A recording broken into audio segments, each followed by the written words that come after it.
Shalom dan selamat pagi kepada semua.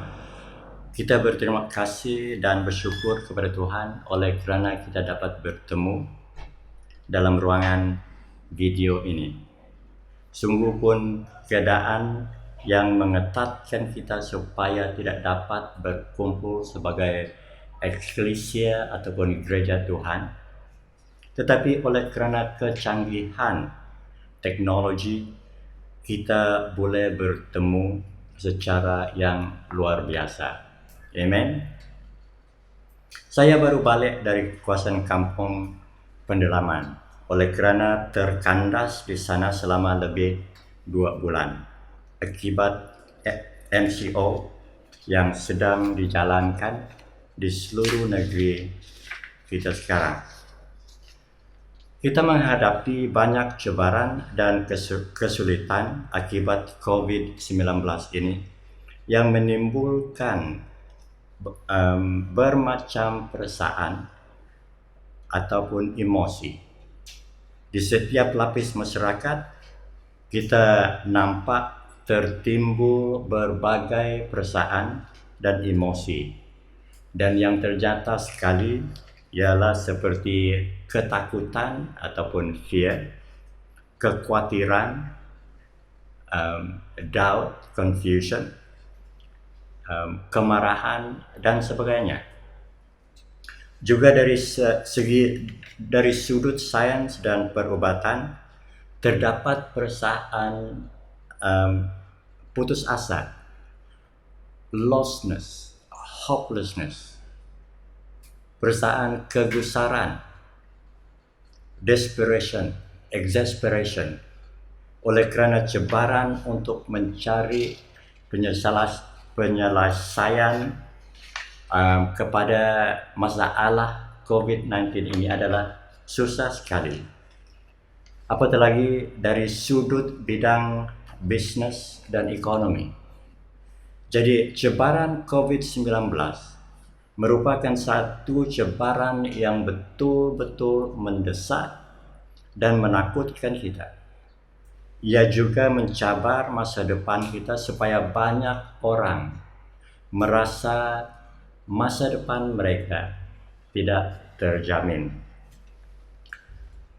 Jadi soalan besar untuk kita yang beriman kepada Tuhan ialah bagaimanakah kita supaya dapat tidak tertekan ataupun tidak terdesak walaupun dicabarkan oleh kesulitan yang macam ini.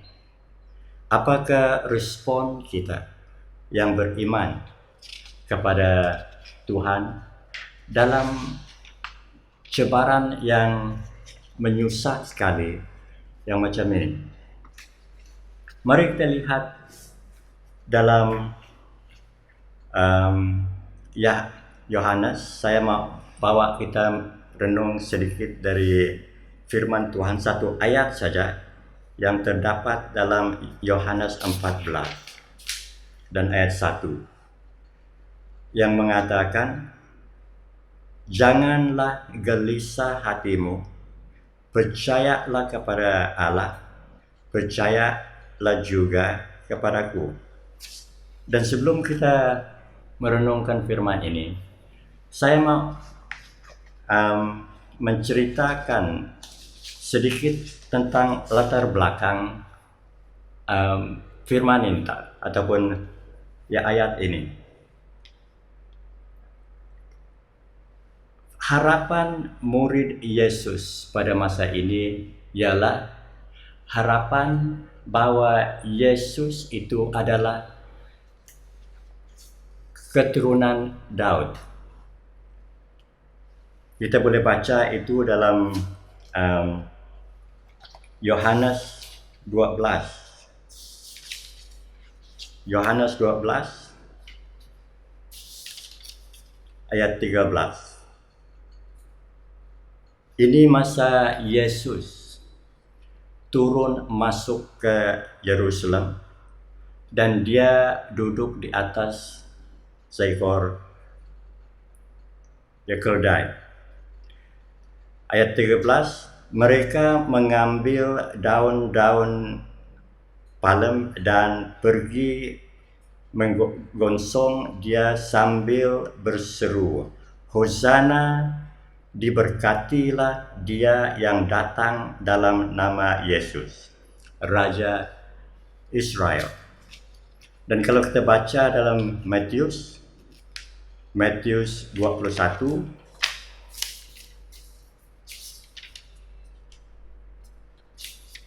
coba lihat Matius 21 dan ayat 9.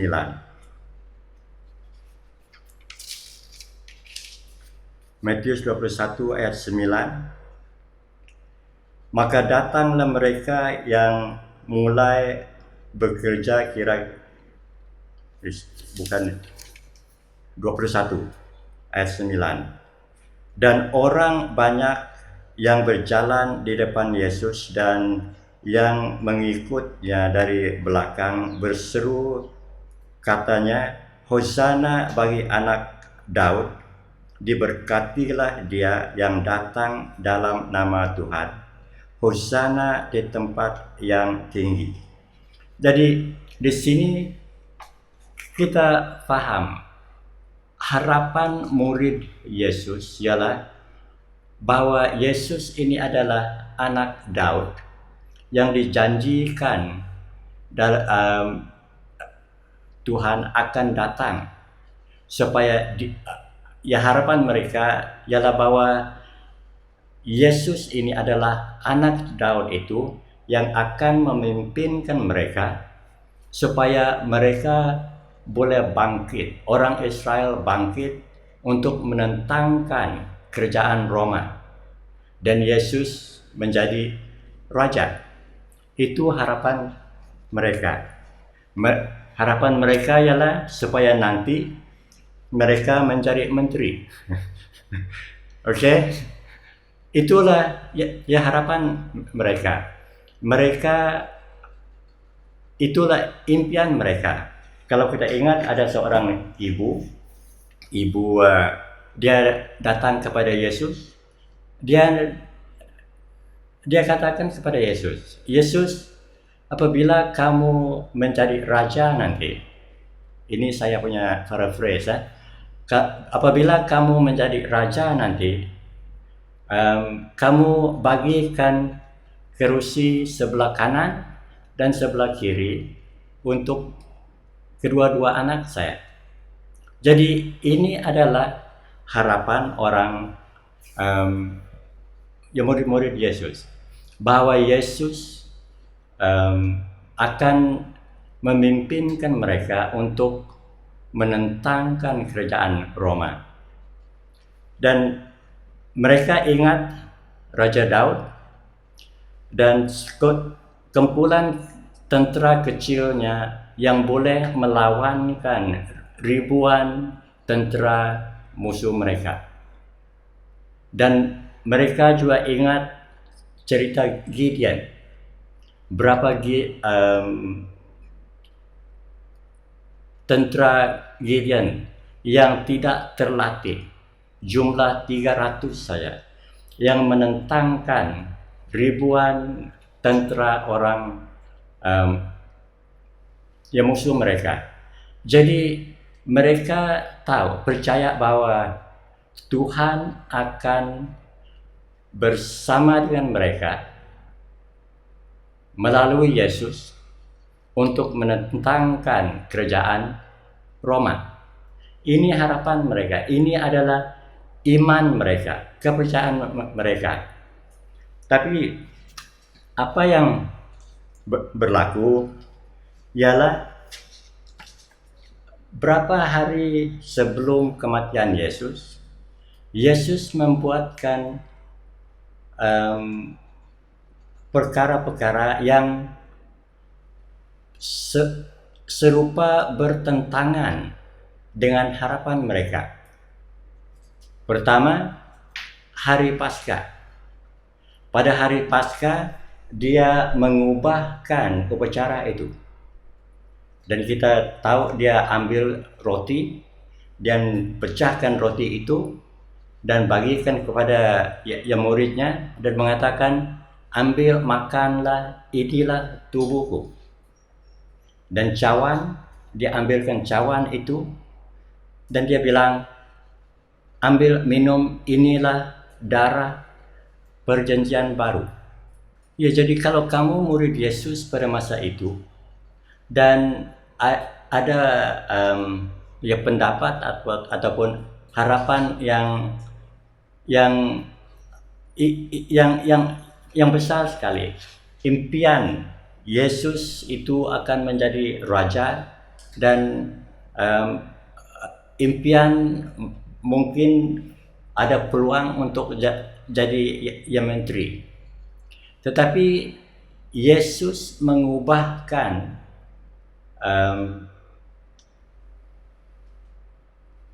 semua itu. Seperti jamuan cuci itu, dia ubahkan. Dan lagi pun dia menceritakan bahwa dia akan mati. Dia akan ditangkap dan dia akan digantung di kayu salib. Jadi murid Yesus itu macam rasa macam rasa disappointed, rasa siapa ini? Siapakah Yesus ini? Sebab dalam masa 3 tahun itu mereka melihat perbuatan Yesus, menyembuhkan orang sakit, orang lumpuh jalan, orang buta dia dapat lihat, dan orang mati dan dia bangkit. Dan mereka melihatkan semua ini, dan kepercayaan dan harapan mereka bahwa ini adalah anak Daud yang dijanjikan, yang akan duduk di takhta raja. Jadi itulah harapan mereka, itu besar sekali. Tetapi dalam beberapa hari kemudian ini, mereka mendengarkan perkara yang macam bertentangan dengan itu. Itulah Yesus tahu bahwa mereka itu macam rasa keliru dengan Yesus. Siapakah Yesus ini? Itulah sebab Yesus dalam bacaan yang kita baca dalam Yohanes 14 tadi, yang mengatakan, janganlah gelisah hatimu. Gelisah hatimu, perkataan gelisah. Apakah arti gelisah? Gelisah ialah keadaan yang menyusah.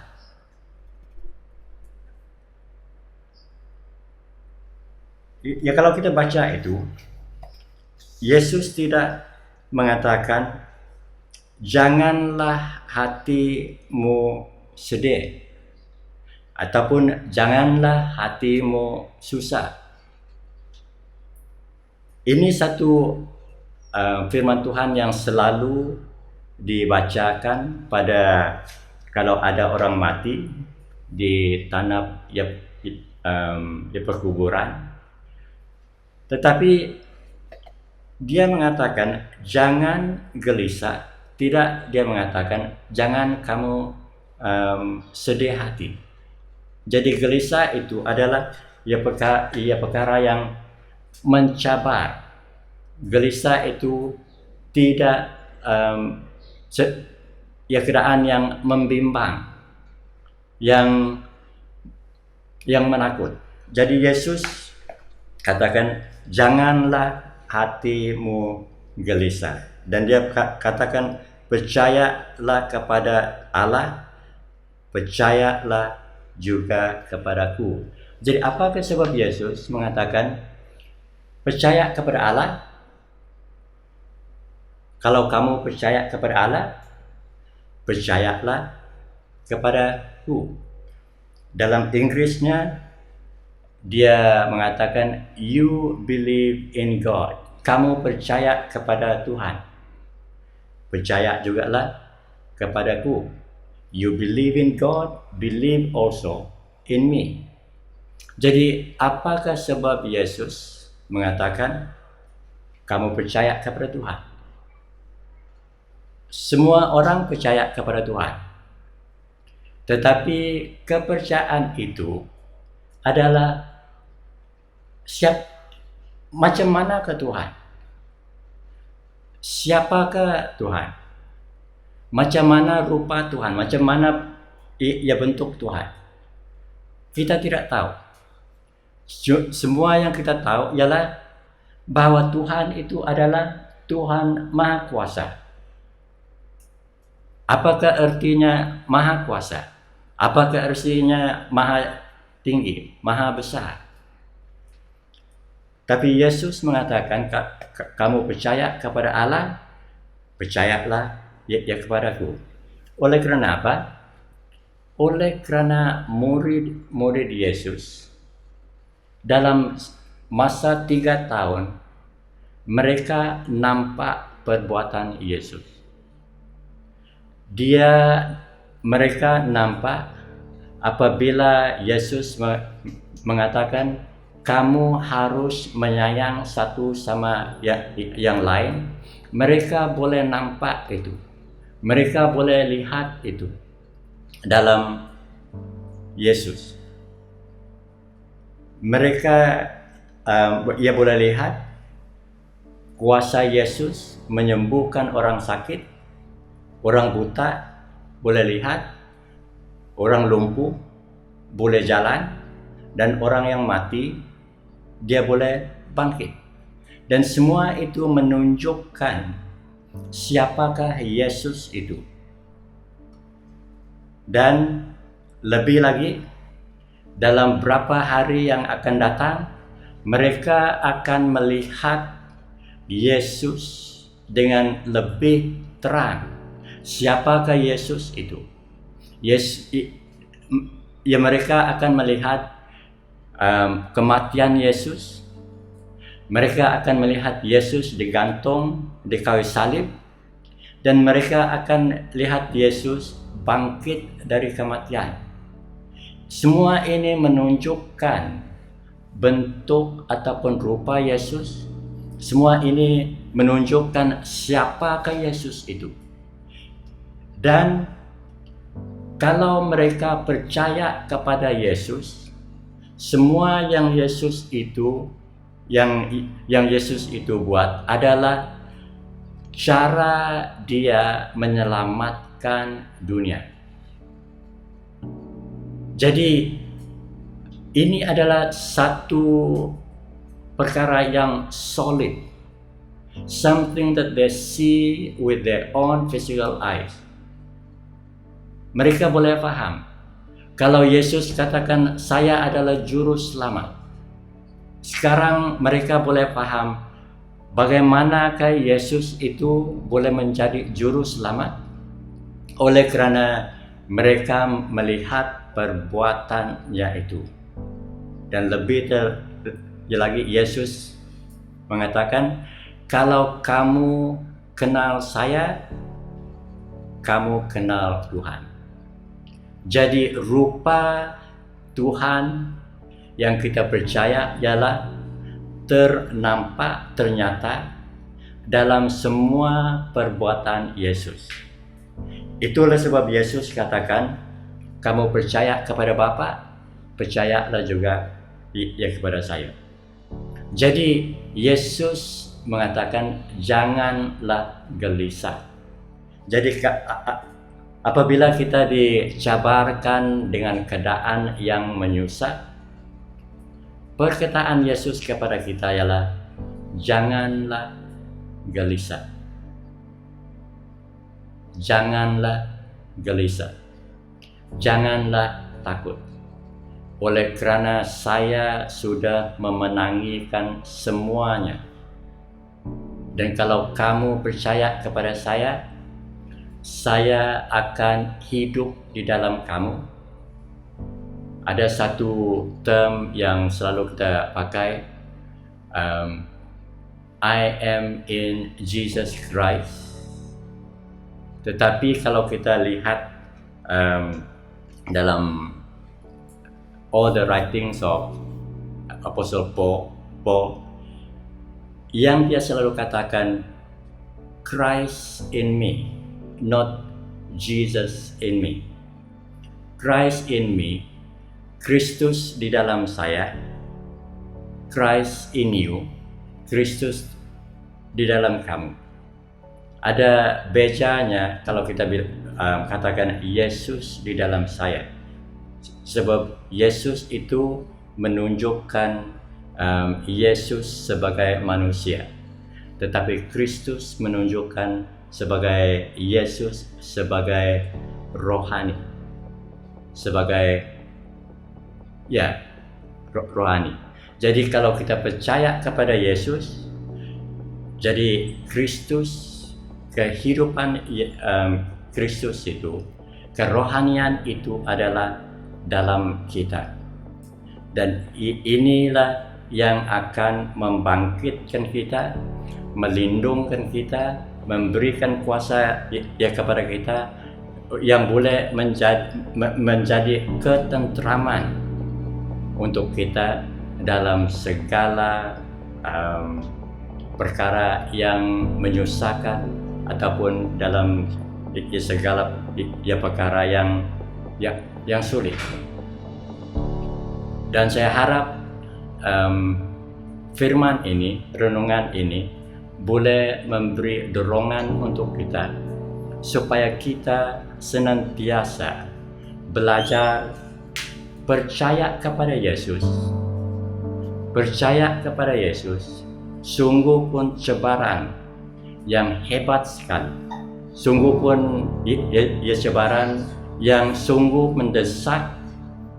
Dan kita harus belajar supaya kita jangan gelisah hati. Amen. Terima kasih dan Tuhan memberkati.